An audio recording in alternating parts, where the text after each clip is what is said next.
Nagalit na ako sa ex ko kasi ang kulit niya nag-PM na naman.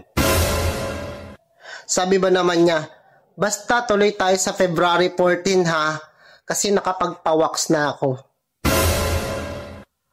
Para tayo, bakit kailangan sabihin yung wax? Nakakaasar! Hindi naman tinatanong!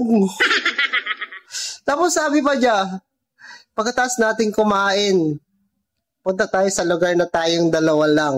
Magkwekwentuhan lang tayo.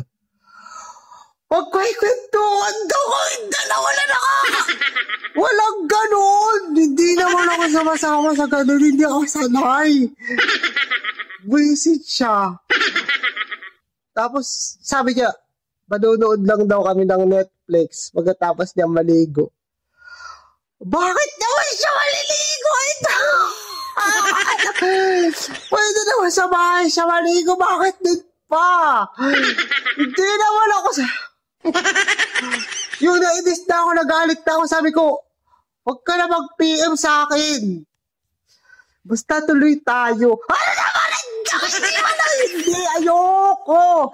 Ayoko talaga, ayoko. Nakakainis yun. Hindi ko na nga siya i-replyan.